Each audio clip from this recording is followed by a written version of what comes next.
Buenas noches y bienvenidos a un nuevo programa de Susurros Jurídicos. Hoy vamos a hablar del pasaporte COVID, de la ley Mordaza, del procesamiento de nuestro compañero y exdecano de Málaga, Francisco Javier Lara.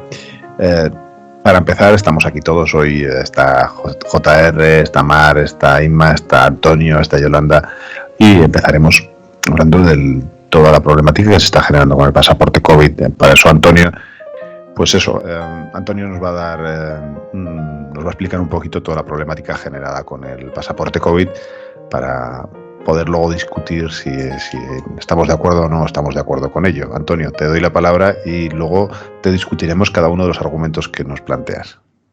Perfecto. En primer lugar, buenas noches, y no discutiréis mis argumentos, sino los del Tribunal Supremo, que son mucho más interesantes de discutir que los míos. Vamos a ver, ahora mismo es evidente que la opinión pública pues tiene un poquito la sensación, ¿no?, de que cada Tribunal Superior de Justicia tiene un criterio distinto, ¿no?, lo cual, bueno, pues convierte todo esto del pasaporte COVID en un lío.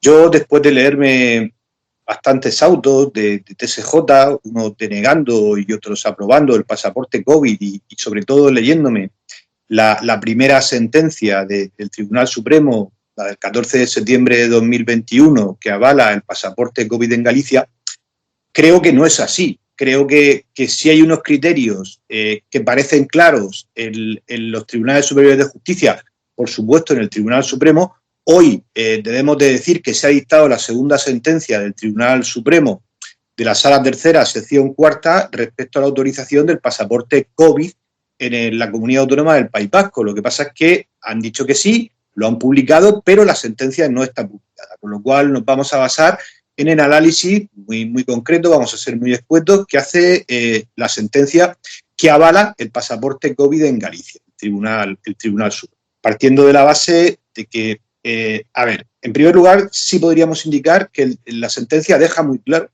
después de estudiar, después de analizar los pros y los contras, que no se atisba ninguna medida mejor o que pueda ser más eficiente que el pasaporte. Hace una pequeña introducción en la cual valora los derechos fundamentales de igualdad, intimidad y protección de datos, que son con los que podría colisionar, lo hace con carácter genérico, el pasaporte COVID, para terminar diciendo que, bueno, que si bien pudiera haber una colisión, desde luego debe prevalecer en las situaciones en las que nos encontramos el derecho a la vida, a la integridad física y a la protección y salud de los ciudadanos. Esos tres derechos que el Tribunal Supremo en primero analiza de forma genérica, luego, voy a ser muy breve, los concreta, ¿no? Y concretamente primero empieza por el derecho de igualdad en la sentencia y dice que no se produce discriminación entre aquellos que están vacunados y los que no lo están, puesto que la vacuna es optativa. Porque el pasaporte COVID, recuerda el Tribunal Supremo, no solo es la acreditación de estar vacunado, sino también es el resultado de una prueba o de un test de antígeno. Incluso el certificado de recuperación del COVID-19 si has pasado la infección. Por tanto, no te obliga a vacunarte, te obligaría en todo caso a hacerte una prueba. Por tanto, entiende que no se vulnera el derecho de igualdad. El derecho a la intimidad entiende que sí podría haber cierta colisión porque es una información médica, pero vuelve a decir que por el principio de solidaridad, por el principio de derecho a la vida y por la masiva vacunación que ha habido, ¿no?, devalúa la permanencia que debería de tener aquí el derecho a la intimidad. Por último, y en cuanto al análisis de los derechos, el derecho fundamental a la protección de datos, entiende que aquí en ningún caso se conculca, ¿no?, porque el hecho de exhibir el pasaporte COVID no da derecho en ninguno de los casos a los locales a que pueda elaborarse un fichero o un tratamiento informático al respecto, con lo cual no colisiona con protección de datos. A continuación, realiza un muy exhaustivo estudio, ¿no?, para llegar a la conclusión, o nos viene a decir que está muy bien fundamentada por parte de la Xunta de Galicia, ¿no?, la petición, porque aclara que los locales internos pues está demostrado científicamente que son, dice por qué, la fuente más probable de transmisión, ¿no? Para concluir, el Tribunal Supremo dice que hay algo que ha hecho bastante bien la Xunta de Galicia, y es que ha sectorizado, es decir, no ha pedido con carácter genérico el pasaporte COVID para toda Galicia, sino que dependiendo de cada sitio cómo esté en relación al número de casos de COVID, se pide o no se pide. Y además lo hace detallada y fundamentadamente. Para concluir, recuerda al propio Tribunal Supremo que esta misma sala denegó la petición en el mismo caso de Andalucía. Y precisamente viene a decir que la deniega porque en Andalucía se pide de forma genérica y sin ninguna discriminación, es decir, para todos los ciudadanos, con lo cual no se fundamenta específicamente la necesidad en cada caso en concreto, con lo cual ni siquiera se puede entrar a valorar. Esos son los criterios que tiene el Tribunal Supremo, pues para dar el visto bueno al famoso pasaporte COVID, dicho muy escuetamente. Cuestión que, por otra parte, como vienen a indicar algunas resoluciones de los TSJ, no se estaría produciendo si hubiera una ley al respecto. Pero como no la hay, de momento me parece muy interesante, y concluyo, que tengamos la primera sentencia del Tribunal Supremo, hoy la segunda, que teóricamente tiene que ser dictada por la misma sala, los criterios deben de ser los mismos, porque ya deja bastante claro en qué condiciones las comunidades autónomas deben de pedir el pasaporte COVID y cómo deben de hacerlo. Claro, yo creo que es que lo último que has dicho es fundamental, y es que creo que hay una dejadez, desde mi punto de vista, por el Poder Legislativo. Yo creo que el Poder Legislativo debería haber abordado la regulación plena de cómo atacar la pandemia en ciertos aspectos, y entre ellos la cuestión del pasaporte COVID, porque dejar a que cada comunidad autónoma vaya decidiendo y que al final sean jueces lo que vayan interpretando, yo creo que para eso está el Poder Legislativo. Yo creo que para eso está hacer un marco legal en el cual se puedan mover los poderes públicos, y creo que en eso pues está bastante defectuoso la situación. Estoy de acuerdo. Luego, no hay que confundirse. Yo creo que el pasaporte COVID protege a los que pueden contaminarse de COVID, contagiarse, pero también protege al que lo tiene que llevar de no contagiarse. Es decir, yo creo que se protegen a las dos personas. Por un lado, se impide a una persona entrar en un local donde podría contagiarse porque tiene el COVID y existe un mayor riesgo, y por otro lado, si esa persona está contagiada, bueno, pues se protege a los demás de ella, ¿no, Mar? Me habías pedido la palabra, no sé si estoy diciendo algo o no. No, lo que estás diciendo tiene todo el sentido del mundo. Yo lo que destaco de la sentencia del Supremo es, dicho así a grandes rasgos, es que tiene supremacía el bien común sobre el bien individual. A mí eso, en esta situación, me agrada, pero no puedo dejar como abogada de decir que también me preocupa, porque es un paso peligroso. Es un paso peligroso. Estamos ante una situación excepcional, que es una pandemia que nunca se ha vivido con los medios, con la información que tenemos y con la vida que tenemos. Las otras pandemias en siglos anteriores tenían otras condiciones, por lo tanto no lo podemos comparar.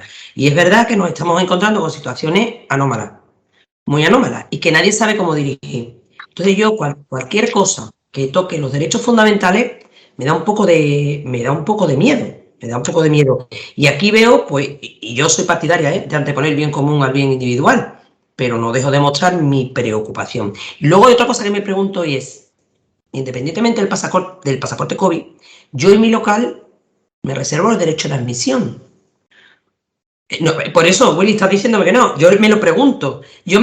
Entonces, sin estar regulado este pasaporte COVID, yo ya en mi local con derecho de admisión puedo decir: tú no entras porque no tienes el pasaporte COVID. Porque es que el derecho a admisión está ahí. Yo creo que no, porque lo que no puedes es exigir que te lo exhiban. Claro.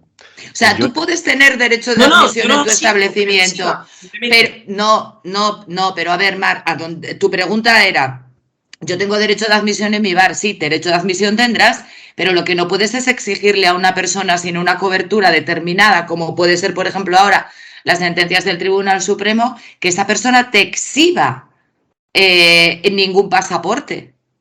Efectivamente. Yo tengo mis dudas.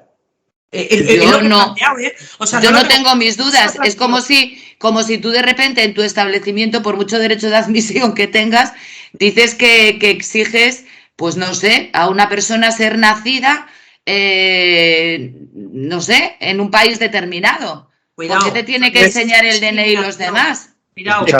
Escuchadme porque estáis entrando. Yolanda y Mar, un momento. Estáis entrando en un tema que es el derecho de admisión, que es muy complicado. Claro. El derecho de admisión no se puede hacer así como así. Y existe una serie de requisitos que no conozco, pero siempre yo recuerdo un magistrado que hace 15 años me contó un caso de alguien que había alegado que no había dejado entrar a una persona en su local por un tema porque dijo que no tenía derecho, él tenía derecho de admisión y no le dejaba entrar, y creo que la multa eran de 36.000 euros en aquel momento. ¿Por qué? Porque el derecho de admisión tiene que estar reconocido administrativamente de alguna manera que yo desconozco. Entonces, yo creo, perdón, y después de leerme detenidamente la sentencia, que precisamente el análisis que te hace de cada uno de los derechos, de la posible colisión de los derechos, está diciendo clarísimamente que bajo ninguna circunstancia, salvo la autorización de esta sentencia del Supremo, se puede pedir. O sea, no se puede pedir. Por tanto, el derecho de admisión nunca llegaría a poder pedir a una persona el certificado COVID. Precisamente, ¿por qué? Porque te lo justifica exclusivamente en base a esta sentencia y después de pasar todos los filtros. Y para concluir, solamente una cosa, Mar. A mí también me preocupa lo que tú has dicho, pero es que yo creo que la sentencia deja muy claro que se dicta por las circunstancias extremas en las que estamos, ¿no? Lo cual, como jurista, pues me deja efectivamente un poquito más tranquilo, pero creo que la sentencia lo deja claro. Yo no sé, JR, si tenías algún apunte. Sí, yo quería puntualizar. Parece que hay ciertas dudas sobre que deba prevalecer o no el interés general sobre el interés individual, aunque afecte a derechos fundamentales. Yo creo que nunca debe estar el individuo por encima de la sociedad, por encima de la generalidad. Y esto yo lo aplicaría no solamente al pasaporte COVID, sino lo aplicaría incluso a la vacunación obligatoria. Tanto es así que este es un tema también polémico, el de la vacunación obligatoria. Tanto es así que muchos países de nuestro entorno ya están comenzando a imponer la vacunación obligatoria. Por ejemplo, Francia y Grecia obligan a sus sanitarios a que se inmunicen. Estados Unidos ha decretado la vacunación obligatoria de todos los empleados públicos e Italia va a exigir ese pasaporte sanitario a los trabajadores de empresas públicas y privadas. Es decir, al final lo que debe prevalecer siempre es el interés general frente al interés individual. Es cierto que nosotros somos sujetos de derechos, ¿no? Y nuestra libertad, tanto que se ha abanderado más de uno con lo de libertad, pero la libertad de cada uno termina donde empieza la del otro y la sociedad debe prevalecer ante esa libertad individual. Al menos así lo entiendo yo. Mar, yo creo que estabas tú asintiendo, ¿no? Sí, porque efectivamente yo entiendo lo mismo. Lo que pasa es que a mí me da miedo, porque ¿dónde está el interés general? Es el punto polémico. Sociedades dictatoriales y utópicas, 1984 se me ocurre, Un mundo feliz. Son sociedades donde la generalidad se somete al individuo, pero se plantean unos intereses generales que no son tales. A mí siempre que hay una merma de derechos, y yo sabes que estoy contigo, José Ramón, que para mí el bien común tiene que prevalecer, pero cuidado, lo único que digo es que como siempre que hay una limitación de derechos, yo me asusto, siempre me asusto. Es verdad lo que dice Antonio, esta sentencia está muy bien tratada y deja muy claro que es en un momento excepcional y por unas circunstancias excepcionales, pero no deja de abrir una puerta para que haya otros momentos excepcionales y otras circunstancias excepcionales. Y eso es lo que yo me planteo. Siempre, por supuesto, el bien común debe de primar sobre el bien individual. Pero ¿quién es el que dicta cuál es ese bien común? ¿Tú me vas a obligar a mí a vacunarme? Que conste que estoy vacunada, O sea, no digo yo. O sea, ¿me vas a obligar a mí a vacunarme? Y si me da la gana de morirme, lo que sí me puedes obligar es a que no contagie a nadie. Pero a que yo me vacune, creo que es un derecho mío. Porque hoy me estás obligando a que me vacune contra el COVID y mañana me puedes obligar a que me vacune, pues yo qué sé, contra lo que tú crees que me tengo que vacunar. No sé si expreso Inma y Yolanda, pero ahí se abre un punto. ¿Renuncias a tu responsabilidad o a los derechos por haber cogido el COVID en un bar? Los daños, los perjuicios causados por no haber sido vacunado.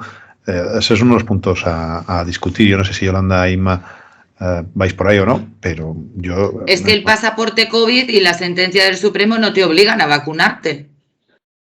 Solo te obligan, además lo explicó Antonio muy bien, Yolanda, un momento, es que yo no he hablado de eso, he hablado de lo que había dicho JR, de igual que pienso que es obligatoria la vacunación, no mezcle, que yo no he mezclado la sentencia con el obligado a vacunar, No. No, yo le he contestado a JR por lo que había dicho.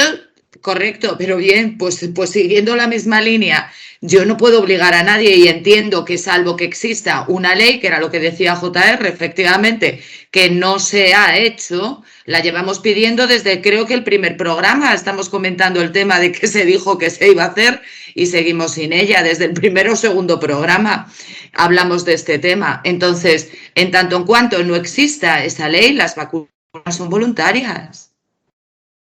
Con lo cual, pero también es voluntario el que tú vayas o no vayas y que yo no tenga por qué contagiarme porque tú vas también a determinado sitio. Estamos hablando, vamos a ver, estamos hablando de ocio y restauración.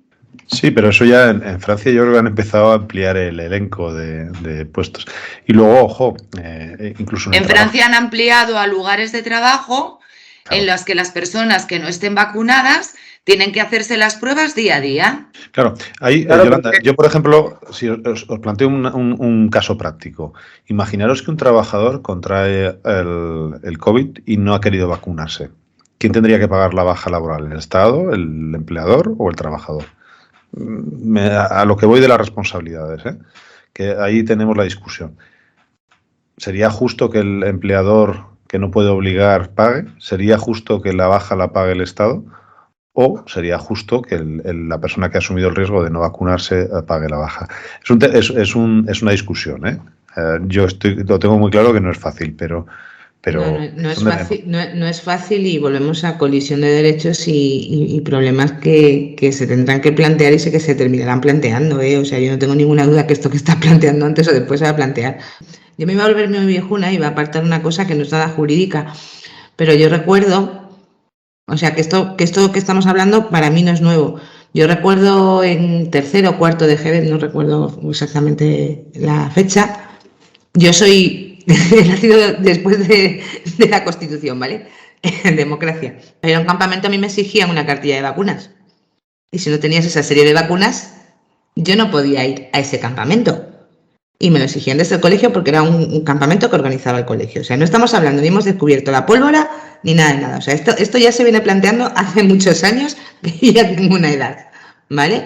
O sea, que realmente es una problemática que yo, como José Ramón, creo que el legislador le debe dar una solución, pero que como Mar me preocupa mucho esa solución a efectos de recortes de derechos, porque estamos acostumbrados a que el legislador no sea precisamente bueno legislando. También tengo la confianza, como hablamos otras veces, de la intervención de jueces cuando hacen o moderan de alguna forma en los tribunales esa normativa, ¿no? Quiero pensar que eso evitaría la restricción de ciertos derechos, pero sí que me preocupa y no tengo una respuesta, o sea, no lo tengo claro. Por más que lo pienso, no me parece obligar a nadie a ponerse una vacuna. Sí estoy de acuerdo que está por encima del interés general. En este caso, además, creo que es algo muy concreto, que estamos hablando de una pandemia mundial y que estamos viendo que en países como España, que se ha vacunado mucho, la respuesta está siendo mejor que en otros países, pero como no se pare a nivel global y además no se hagan políticas globales, creo que es muy difícil parar esta pandemia. Y al fin y al cabo estamos hablando del derecho más fundamental de todos, que es el derecho a la vida, ¿no? En ese sentido, pues sí me inclino porque haya una política global y porque se regule de alguna forma, intentando respetar al máximo todos los derechos, pero teniendo en cuenta que el derecho fundamental, por encima de todos los demás, siempre va a ser el derecho a la vida. Yolanda. Yo lo que me planteo es en qué momento se nos plantea, valga la redundancia, la opción de vacunarnos o no, porque todos estamos vacunados de mogollón de cosas que nuestros padres entendían que eran lo adecuado para nuestra salud. Y nadie se planteaba cuando nosotros éramos pequeños y te ponían la vacuna de la polio, del no sé qué, de la triple vírica, patatín, porque es un avance en la inmunización. Entonces, no sé en qué momento esto ha cambiado. Me diréis que esta vacuna es diferente. Bueno, pero al fin es el mismo fin, es una inmunización. Es una inmunización. Yo me planteo sinceramente esto. ¿Por qué nos planteamos? La información, el poder de la información. Totalmente. Mar. La información, totalmente. La edad a la que se le pone, totalmente. Has dicho antes, los padres nos vacunaron, decidían los padres, no nosotros. Pero tercero y fundamental, esto nos ha venido de sopetón, con unas vacunas que aún no se habían probado, con muchas manipulaciones informativas acerca de qué iba o no iba a pasar con la vacuna. Se ha creado un pánico generalizado y eso es lo que ha hecho que haya gente que al día de hoy no crea en la vacuna. Bueno, eso y el hecho de que en el mare magnum de información que recibimos a diario, pues igual te enteras de que alguien con doble vacuna ha fallecido sin enterarte de la estadística, sin ver que a lo mejor ese ha sido 1 entre 1000, pero te llega esa información. Que el otro le ha dado un trombo y dicen que es de la vacuna. Claro, es que en muy poco tiempo hemos tenido que asimilar mucho miedo y mucha información. Y eso es lo que ha hecho que ciertas personas se nieguen a ponerse la vacuna. Yo, desde luego, soy contrario, o sea, yo soy pro vacuna totalmente por lo que tú dices, Yolanda, es que es la única, es que es el único medio, pero soy muy de lo que ha dicho Isma. Mucho pasaporte COVID, pero reparte vacunas en otros sitios que es de donde nos está viniendo. O sea, yo creo que estamos mirando mucho en nuestros propios ombligos y estamos dejando un poquito de lado que no vamos a acabar el problema mientras no sea una respuesta global, Antonio, y empezamos con la ley Mordaza, si os parece, ¿vale? Para cambiar de tema. No, solamente muy cortito. Efectivamente, lo que decías, Mar, ocasiona o ha ocasionado miedo en la sociedad, que son los tiempos en los que se ha conseguido la vacuna. Pero es verdad que cuando profundizas un poquito en ese tema, yo obviamente no soy ningún experto, es que la forma en que se ha realizado esa vacuna es absolutamente distinta a los procesos de vacunación normales. Por tanto, no requieren los tiempos a los que estamos acostumbrados, y eso es muy importante. Es decir, sí tienen una seguridad muy alta porque los tiempos de adecuación de creación de la vacuna son distintos porque la forma es totalmente distinta. Pues muchas gracias, Antonio. Yo creo que vamos a cambiar radicalmente de tema. Vamos a ir a toda la problemática y todas las discusiones que se están dando ahora sobre la ley Mordaza. JR, yo creo que el mejor tú para hacernos esa introducción y explicarnos un poco de dónde viene y hacia dónde vamos. Bueno, la verdad es que lo que popularmente conocemos como ley de Mordaza no es sino la Ley Orgánica 4/2015 de 30 de marzo, la Ley de Protección de Seguridad Ciudadana. Fue una ley que se aprobó en el Congreso de Diputados, las Cortes, la sacó adelante el gobierno de Mariano Rajoy y la sacó adelante con la mayoría absoluta que tenía, es decir, con los votos exclusivamente del Partido Popular y no sé si creo que apoyó también Unión del Pueblo Navarro y con toda la oposición, pues bien en contra, votando en contra o algunos absteniéndose. Desde luego, cuando se aprobó la Ley de Seguridad Ciudadana en el 2015, pues estuvo rodeada de bastante polémica porque imponía más multas y además de una cuantía mucho más elevada, es decir que digamos que aumentaban mucho las infracciones administrativas y especialmente en causas como manifestaciones no comunicadas, la paralización de los desahucios, piquetes de huelga. A eso, pues la oposición, en aquel momento el Partido Socialista, Unidas Podemos, también los sindicatos, incluso organizaciones de ámbito de derechos como Amnistía Internacional, pues alertaron que se estaba criminalizando la protesta y que esa ley de seguridad ciudadana, pues limitaba el ejercicio de la libertad de expresión, el ejercicio de la reunión pacífica. Es por eso por lo que se etiquetó a la norma como ley Mordaza. Incluso, pues partidos políticos recurrieron la misma o varios de los artículos de la misma ante el Tribunal Constitucional. Es decir que el Tribunal Constitucional, sin embargo, en el año pasado, en el año 2020, pues ha avalado casi la totalidad de los artículos que se impugnaron como posiblemente inconstitucionales, incluidas las devoluciones en caliente de migrantes en la frontera, las sanciones por infracción graves en los disturbios de protesta frente a las cámaras legislativas, los registros corporales externos que también se llevaron como posiblemente a que atentaban contra la Constitución, y lo que sí que declaró inconstitucional era que se tuviese que pedir autorización a la Fuerza y Cuerpo de Seguridad del Estado para el uso, para la difusión de imágenes de la Fuerza y Cuerpo de Seguridad del Estado. ¿Qué es lo que pasa ahora? Bueno, ahora ya sabemos todos que gobierna el Partido Socialista junto con Unidas Podemos, y se propone pues una promesa electoral, se propone llevar a cabo la promesa electoral que se fijaron, que era reformar o derogar esa ley de seguridad ciudadana. Y frente a esta reforma, pues ya hemos tenido una manifestación este fin de semana de las fuerzas y cuerpos de seguridad del Estado, a las cuales se oponen a la reforma, y también, por supuesto, se opone frontalmente la oposición, Partido Popular y Vox, especialmente. Solamente voy a indicar 3 o 4 puntos que se pretenden reformar. Para empezar, se pretende reformar por Unidas Podemos y por el Partido Socialista que la difusión de imágenes de los policías pues deje de considerarse una infracción grave, como viene siendo hasta ahora, ¿no? Es de significar, eso sí, que en el texto de la ley no se tipifica la captación de datos y imágenes, es decir, la grabación. Lo que se tipifica es la difusión sin esa autorización previa, que ya he dicho que el Tribunal Constitucional dijo que esa autorización previa pues atentaba contra la Constitución, porque lo que se estaba haciendo era restringir un derecho mediante un tipo de censura previa, pedir autorización a la policía para poder grabar cuando tú tienes ese derecho.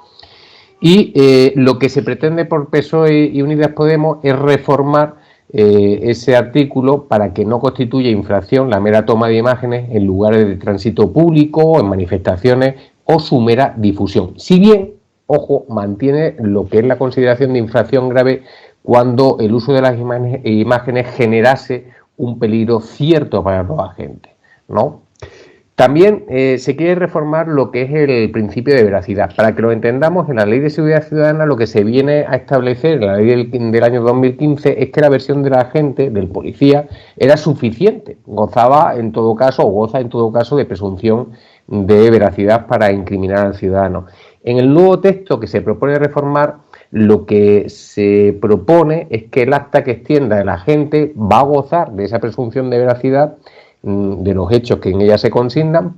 Eso hasta ahora es igual, pero añade siempre y cuando resulten coherentes con la lógica y sean razonables. Es decir, no le dan una patente de corso como tienen hasta ahora, sino quieren pues que se acople un poquito más, se pondere en consecuencia con la lógica y con la coherencia. Después, también se pretende que desaparezcan o puedan desaparecer artículos que utilizan las fuerzas y cuerpos de seguridad del Estado, sobre todo en manifestaciones, cuando los antidisturbios tienen que cargar, como son las pelotas de goma, ¿no? Otro material antidisturbios, que han causado lesiones graves, ¿no? Y lo que se pretende es que se utilicen materiales antidisturbios siempre que se utilicen esos materiales sean los medios menos lesivos y que además aquellos que no causen lesiones que sean irreparables. La policía lo que viene a decir, o los representantes de la policía lo que vienen a decir es que esto supondría que los agentes se vieran abocados a un enfrentamiento cuerpo a cuerpo entre manifestantes y policía y que provocarse ellos más lesionados entre las partes. También la reforma que se pretende que se permitan manifestaciones sin comunicación previa. El derecho de reunión, sabemos todos que está recogido en el artículo 21 de la Constitución española. Sin embargo, pues generalmente para convocar una manifestación no hay que pedir permiso, pero sí comunicarlo a la autoridad competente. Siempre y cuando hemos estado en una manifestación, generalmente porque se ha comunicado previamente a la autoridad. Pues bueno, lo que se pretende es que cuando haya manifestaciones pacíficas se puedan permitir esas manifestaciones sin previa comunicación y sin que ello sea sancionado, cuando en casos, por ejemplo, de que sean una rápida expresión ante un acontecimiento de indudable repercusión social que no admita demora. Una manifestación espontánea que podía ser la que tuvimos con la sentencia de la manada, que hubo manifestaciones, digamos, espontáneas y que ciertamente pues no se pidieron esas autorizaciones.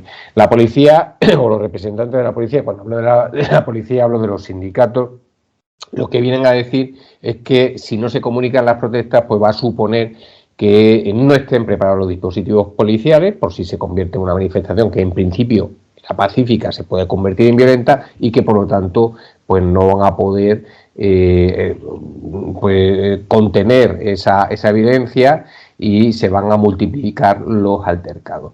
Y ya finalmente, como otro apunte de las posibles reformas que se proponen, es que la persona que se niega a identificarse y deba ser llevada a comisaría, pues ahora tiene que ser identificada en un plazo de tiempo, o bueno, ahora no, si se aprueba, mejor dicho, la propuesta de reforma en un plazo de tiempo de 2 horas, porque en la actual ley pues tienen un plazo de retención de hasta 6 horas. Y además pues le quieren poner la obligación a la policía de devolver a esa persona, a ese ciudadano, al lugar donde fue intervenido, es decir, donde fue retenido para la identificación, y que deban dejar por escrito la motivación con que o por la cual realizan los registros y las identificaciones. En definitiva, se pretende una reforma amplia en muchos artículos de la ley, y veremos en qué queda, porque veremos en qué queda la cosa.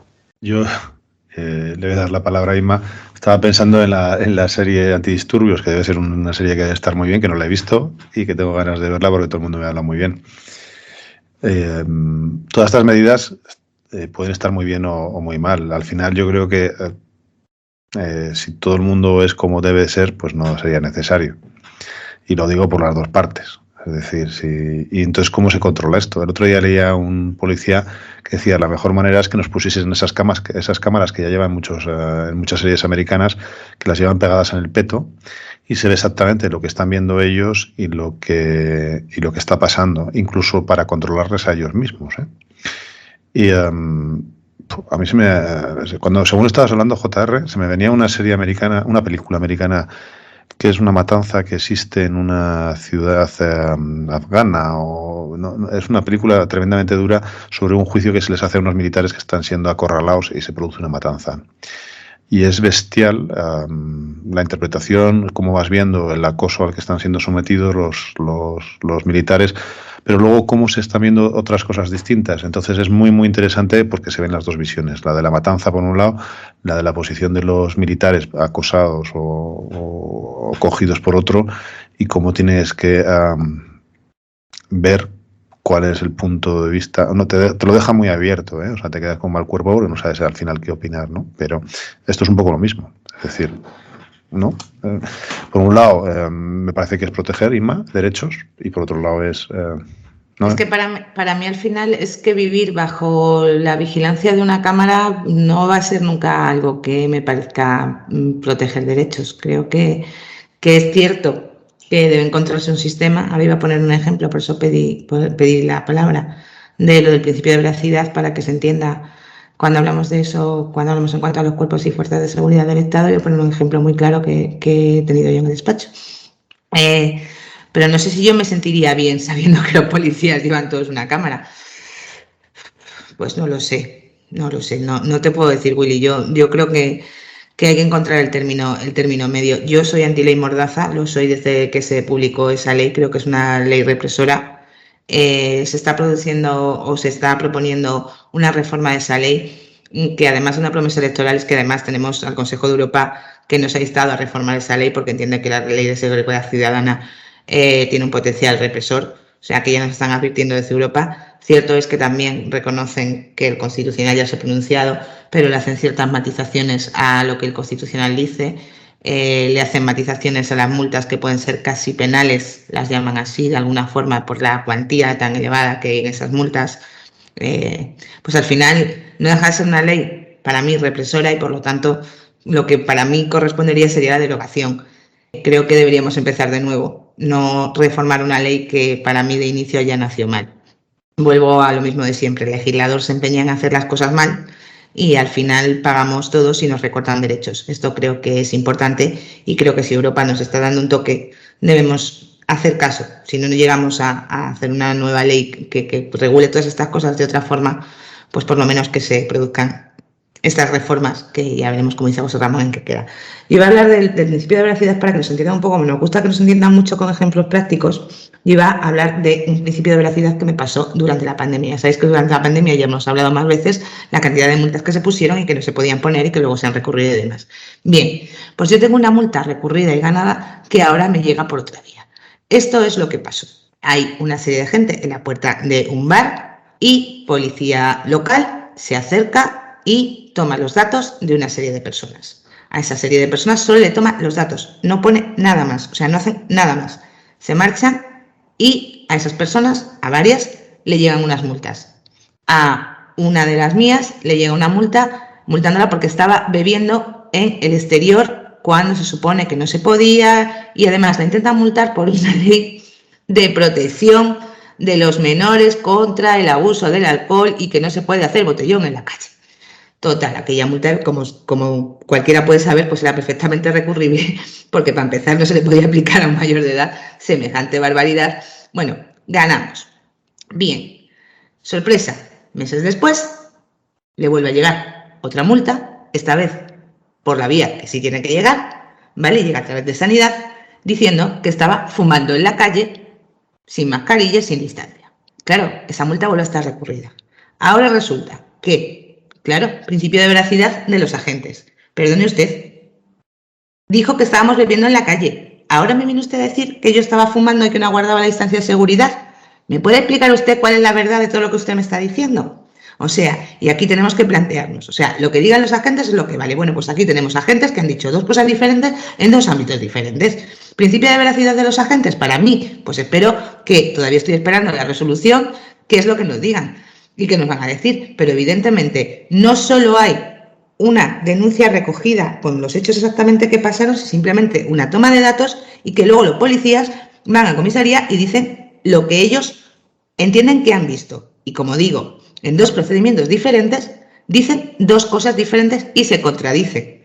Por lo tanto, principio de veracidad, pues a veces es peligroso ese principio de veracidad, porque obviamente aquí no se estaba cumpliendo ninguno de los requisitos que quieren modificar en la nueva ley, y desde luego para mí es una conculcación del derecho de los ciudadanos, porque realmente de principio de veracidad nada, adaptaron lo que dijeron los agentes después para poner una multa, tal cual lo estoy diciendo, y me da igual que me estén oyendo los agentes que lo pusieron.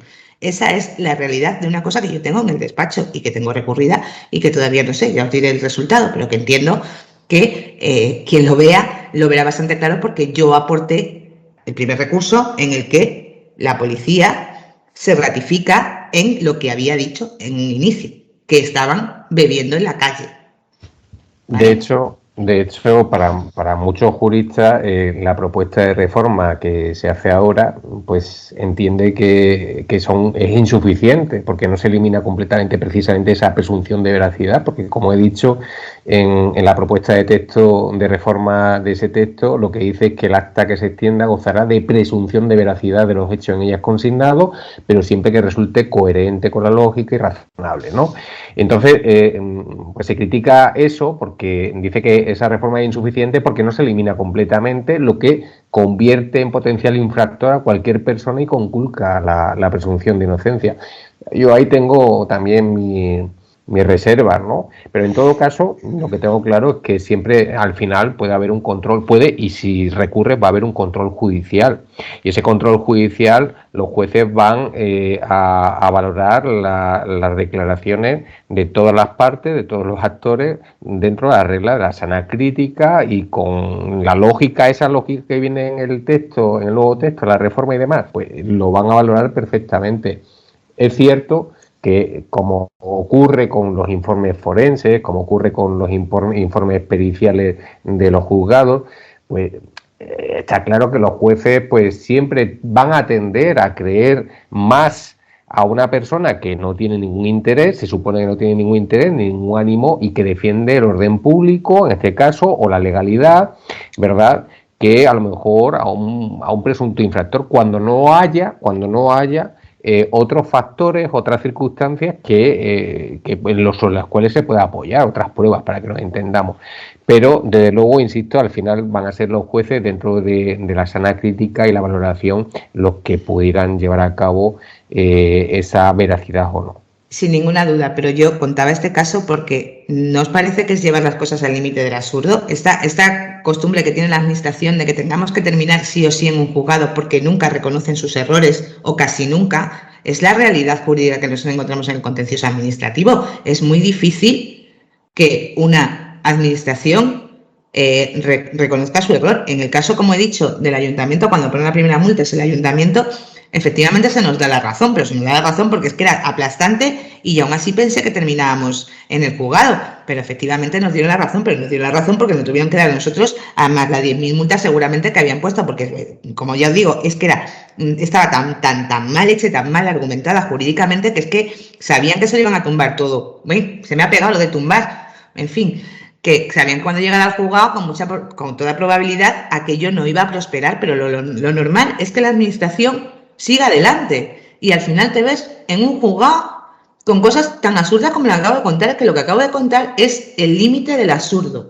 Para mí, que yo creo que cuando llega a salir a la otra multa, dices, a ver, que este señor había contado otra cosa. ¿Cómo vamos a multar a esta señora por esto? No sé, que alguien lo debería pensar, creo, Mar, habías pedido la palabra. Sí, yo quería hablar del principio de veracidad, bueno, de la ley entera. Volvemos a lo mismo de antes. Bien general, bien público, frente al bien privado. Ya sabéis cuál es mi opinión. Pero yo aquí voy a hacer de mala. Mira, vamos, a mí el principio de veracidad me dio matrícula o no en administrativo. O sea, el preguntarme y luchar contra ese principio de veracidad hizo que mi profesor me pusiera matrícula de honor. Eso fue cuando aprobé la carrera. Al día de hoy, fijaros que yo creo, matadme, que el principio de veracidad es necesario. A ver. Iuris tanto, no iuris et iuris, Cuidado. Si hay pruebas, Isma, que en un lado están diciendo una cosa y en la otra, evidentemente, a la puñeta, que es que eso es así siempre, para eso está el juez. Pero yo, al día de hoy, que tengo muchos amigos policías, guardias civiles y policías locales, que trabajamos con ellos codo a codo, que sabemos que se juegan la vida cada día cuando salen a la calle, vemos que igual se quedan un poquito desprotegidos con alguna de las cosas. Entonces, que hay que quitar, y además quitar, Isma, lo que tú has dicho, no parchear. Por favor, fuera y legislemos en condiciones, que ya está bien de leyes parcheadas en España. Ya vale. Vamos a trabajar un poquito, vamos a ser serios, vamos a sacar leyes nuevas, con fundamentos nuevos y con bases nuevas. ¿Quitar la ley? Sí. ¿Quitar todo lo que hay en la ley? Yo al día de hoy, y por crear polémica, porque no todos vamos a estar de acuerdo, digo que no. Y yo el principio de veracidad, que ya os digo que siempre he sido una luchadora contra el principio de veracidad, al día de hoy creo que es necesario, porque verás, si hay una persona en la calle que se está jugando la vida por nosotros, que habrá de todo, como en nuestra profesión y como en todos lados, ¿qué menos que cuando llega ante una autoridad, su palabra no es que sea sagrada, pero sí que valga un poquito más que la mía, un poquito, que yo la pueda tumbar, pero que no estemos en un plan de igualdad. Porque no estamos en un plan de igualdad. Porque mientras yo estoy, supuestamente, cumpliendo una ley administrativa o penal, esa persona está ahí velando por el derecho, no mío, sino de todos los demás.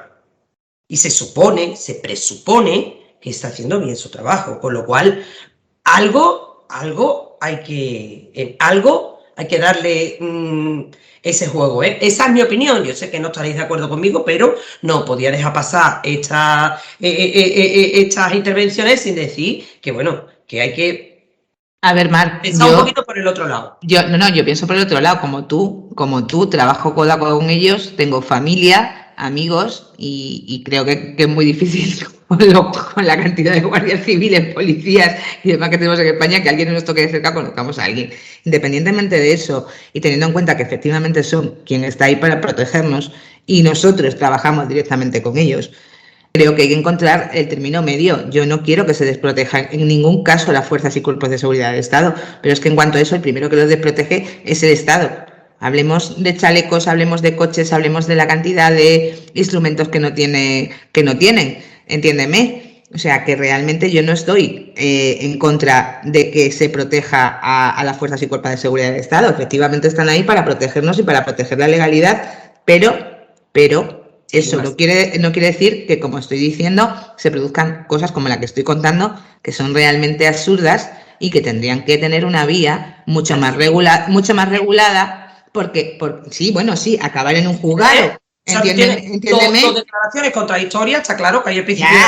Ya, sí, evidentemente, Mar, pero de una cosa completa. A ver, lo he contado porque es que es una cosa completamente absurda. Tú imagínate, o sea, esto es una cosa absurda y tonta que va a acabar en un juzgado y que realmente al ciudadano además le va a costar más eso que lo que le costaría pagar la multa, y mucha gente paga la multa por no gastarse el dinero en un abogado que discuta lo que estamos diciendo. Esto es lo primero, con lo que ya estás renunciando a tus derechos. Esta es la primera cosa que produce esto. Segundo, he puesto un ejemplo porque roza el absurdo y además es una tontería, pero vamos a hablar de que esto puede pasar en una cosa muchísimo más grave. Cuidado, que nos estamos jugando muchísimo más, y cuidado que efectivamente a lo mejor lo único que tenemos es al policía o al guardia civil, y igual que tenemos una jurisprudencia que dice que puede servirle cuando hay una víctima que denuncia y es la única persona y que tiene que cumplir, qué requisitos tiene que cumplir su declaración. Pues lo mismo sucede cuando hablamos de fuerzas y cuerpos de seguridad del Estado, con el plus que ellos tienen de que ya de hecho y de entrada vamos pensando que es que lo que estás diciendo es verdad. Pues a lo mejor tenemos que ir en eso, ¿no? Sí, ahí. Una cosa, a mí me ha hecho mucha gracia lo de la cámara, Willy, porque es que digo, si los pobres no tienen chalecos antibalas, les van a poner cámara, y ahora ya me callo. Bueno, eso es, sí, claro, pero bueno, tampoco les puedes desproteger mucho, ¿no? Antonio, yo no sé si tenías algún pequeño apunte. No, es solamente una pequeña reflexión nada más, ¿no? Pero sea una utopía, ¿no? Pero hablamos de una ley importantísima que, como muy bien ha dicho JR, el Partido Popular, con mayoría absoluta, dejando al margen a una parte importante de la sociedad. Actualmente gobierna el Partido Socialista con Podemos y otros partidos minoritarios. Va a hacer otra nueva ley, dejando al margen a otra parte importante de la sociedad, que es justamente la contraria. Y yo me pregunto si dentro de 4 años, o dentro de 2 años, si como parece o pueden apuntar algunas encuestas, que no lo sé, porque esto cambia cada mes, ¿no? Volviera a gobernar el Partido Popular, ¿qué derogaría la que ha hecho ahora, ¿no? Entonces, a mí me gustaría, sé que es una utopía por cómo funciona la política en España, ¿no? Pero creo que los políticos deberían de tener un poquito de sentido de Estado y pactar en la medida de lo posible este tipo de leyes para no generar la inseguridad jurídica equivalente a que cada gobierno derogue lo que ha hecho el anterior, simplemente eso. Pues si queréis ya vamos y pasamos al último tema del día, que es el procesamiento de un excompañero de Francisco Javier Lara, es decano de Málaga, porque en un momento dado de la pandemia, al principio de la pandemia, tuvo un enfrentamiento con un magistrado, con un juez de un juzgado de instrucción, creo recordar, porque dijo que salvo que acreditasen que había medidas sanitarias correctas para proteger, para que los abogados del turno de oficio que fuesen designados para ir allí a asistir a detenidos, mientras no hubiese esas garantías sanitarias, él no iba a autorizar el enviar a nadie que no quisiese ir, ¿vale?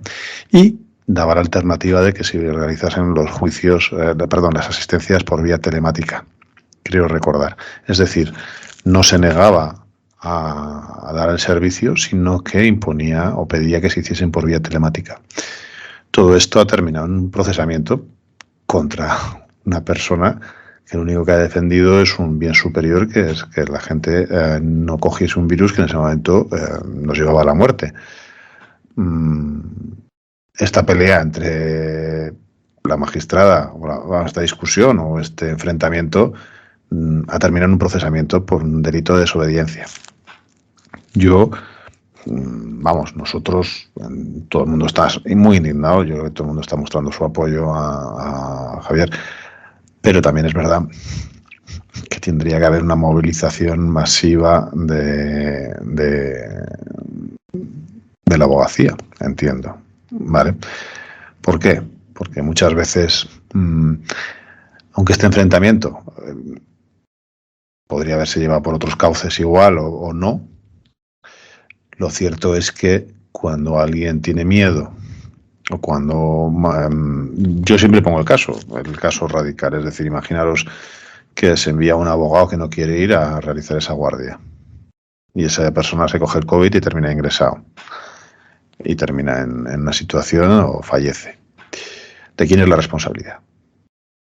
¿Del decano? ¿Del colegio? ¿Del juez que lo ha pedido? ¿De él por no negarse a ir? Yo estoy seguro que la responsabilidad, si en mi colegio me pasase, el cargo de conciencia por haberle obligado a ir sería mío. Yo sí, o sea, yo pienso que si yo tomase la decisión de, oye, tú vas porque tienes que ir y vas, y si no vas te vamos a sancionar, el cargo de conciencia sería mío. Yo nunca tomaría esa decisión. De hecho, nosotros en nuestro colegio lo que dijimos es que el que tuviese algún tipo de recato o algún tipo de miedo, dar una alternativa para ir, y que si no, pues buscaríamos a la persona que quisiese ir, y si no, pues tendríamos que ir miembros de junta o quien fuese. De hecho, se creó un grupo de apoyo, yo creo recordar. Entonces, yo no sé que estáis muy callados. Mar me pide la palabra. Mar, te doy la palabra. Sí. Allá voy yo. Tú, Guillermo, decano, lo has dicho. No has obligado a ningún compañero a ir. Se hicieron bolsas. A ver, partimos de la base de que Lara lo hizo por el bien de sus compañeros, ¿eh? Y eso no lo podemos poner en duda. Se hizo, volvemos a lo de antes, a un momento especial, con unas circunstancias especiales, y él lo hizo por el bien de sus compañeros. Se sintió en esa obligación como decano. Independientemente de que aquello fuera o no fuera lo aceptado, en lo que no voy a entrar, porque es la decisión de un decano en un momento determinado. Lo que sí que está claro que al día de hoy tenemos que apoyarlo, porque lo hizo por la abogacía y se le ha imputado un delito por pedir algo que era de justicia, sin entrar en valoraciones más. Pero como tú bien has dicho, Willy, en cada colegio, y te digo, Guillermo, decano, hicimos una bolsa diciéndole a los compañeros, al menos en Sevilla, uno a uno, si tienes problemas, si no quieres ir, si tienes condiciones especiales que hagan que corras un riesgo innecesario, no pasa nada. Lo hacemos por ti. Hicimos una bolsa y en Sevilla no se usó. No se usó la bolsa. También te digo que aquí los jueces estaban al pie del cañón. Aquí íbamos todos a una. Es la verdad. Yo hablo de lo que tengo. Y aquí fuimos todos a una. Y cuando hubo algún, pues no sé, ¿no? Algún enfrentamiento o alguna cosa, siempre fue desde el desconocimiento de unos y otros. Y lo que hicimos fue mediar. Dicho eso, hay que apoyarlo, porque entiendo que lo hizo en un momento determinado, que fue por la abogacía, que actuó como decano, no como abogado particular, y que yo no sé si hubiese hecho lo mismo. Independientemente de que ahora pueda estar más de acuerdo o menos, ¿eh? Yo tengo claro que hay que apoyar a Javier. Creo que él y su junta de gobierno, porque no es una decisión suya, estas decisiones se adoptan en la junta de gobierno. Creo que es un órgano colegiado. El decano es un miembro más de la junta de gobierno, no adopta decisiones por regla general de forma imperativa y unipersonal. Y creo que tanto Javier como su junta de gobierno, pues lo que quisieron es defender a la abogacía, es defender a esos compañeros y compañeras que prestamos servicio en el turno de oficio y que nos obligaban a ir sin ningún tipo de medida de seguridad a esos juzgados, mientras que había fiscales que estaban en sus casas y intervenían en sus casas, mientras que había jueces que no se asomaban por la comisaría, intervenían desde sus despachos. Nosotros teníamos que bajar a los calabozos, unos calabozos de 2x2. Yo me he encontrado en un calabozo con una señora tosiendo con neumonía en marzo, en pleno marzo de confinamiento. Entonces, yo creo que ese decano lo que hizo es proteger a sus colegiados. Quizá se podía haber evitado o se podía haber hecho otra cosa, no lo sé, había que estar en el pellejo y en la situación de esa Junta de Gobierno, pero lo que tengo claro es que el propósito no era desobedecer a un juez, sino era proteger la salud de sus colegiados. Y yo entiendo que en modo alguno, dando la alternativa como se hacía en muchos puntos de España, empezando por Valencia, por Barcelona, etcétera, que se hacían esas asistencias telefónicas, esas asistencias por videoconferencia, se prestaba el servicio, se podía prestar perfectamente el servicio sin poner en riesgo a los compañeros. Entiendo y creo, además jurídicamente, que no hay motivo para continuar con el procedimiento penal y espero que el recurso de apelación contra el auto de procesamiento prospere y se archive. Y desde aquí, desde luego, doy las gracias en nombre mío y en nombre de muchos compañeros a Javier Lara por esa defensa de la abogacía y doy las gracias porque defendió a la abogacía de oficio en unos momentos muy delicados. Y que no hay dolo, que no hay dolo. Yo creo... de alguna manera. Claro. Ahora voy a dar la palabra a Yolanda, Antonio y a Inma, por ese orden, ¿vale? Sin pasar por mí. Yo hay una cosa que quería resaltar, es decir, aquí todos le tenemos que dar las gracias por una cosa muy simple, es decir, algunos pueden entender que se pudo hacer de otra manera o lo que sea, pero lo que sí que queda claro es que fue una punta de lanza.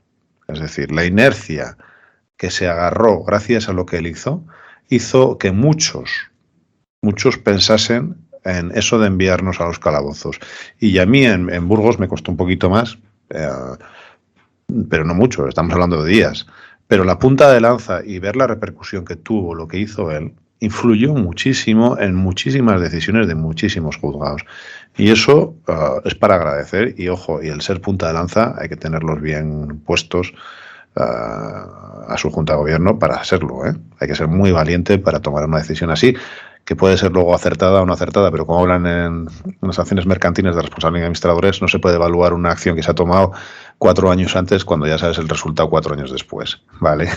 Entonces, es muy injusto valorarlo así. Yo creo que Yolanda, Antonio y más, dejo la palabra por ese orden, ¿vale? Sí, bueno, yo creo que simplemente es para decir que coincido con todo lo que habéis dicho, coincido con lo que ha dicho JR íntegramente. Efectivamente, las juntas de gobierno toman unas decisiones determinadas, el derecho de defensa hay que poner, igual que antes estábamos hablando de poner en una balanza distintos derechos, aquí tenemos el derecho de defensa, pero también tenemos el derecho a defender el derecho a la salud de nuestros propios compañeros, que eran los que efectivamente tenían que ir de un centro de detención a otro, de meterse en esos calabozos, etcétera. Ciertamente fueron momentos de gran incertidumbre para todos. Hemos hablado de esto en los primeros programas que hicimos de Susurros, de todo lo que nos estaba pasando, de cómo se reorganizaban los servicios de asistencia a detenidos, de asistencia a víctimas. Y es cierto que,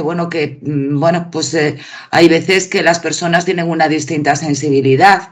Yo, por ejemplo, mi experiencia personal aquí en mi plaza en Ponferrada y como representante del colegio fue pues un apoyo total por parte tanto de la jueza decana como de fuerzas y cuerpos de seguridad del Estado en este sentido. Entonces, no me vi obligada a tomar determinadas decisiones. También es cierto que, como dice Mar, se hizo una bolsa de voluntarios para que aquellos compañeros que vivían, que tenían conviventes o que ellos mismos eran personas de riesgo, pudieran dejar de hacer esas guardias y ser sustituidos por otros compañeros. Hubo muchas medidas que tomar en muy poquito tiempo.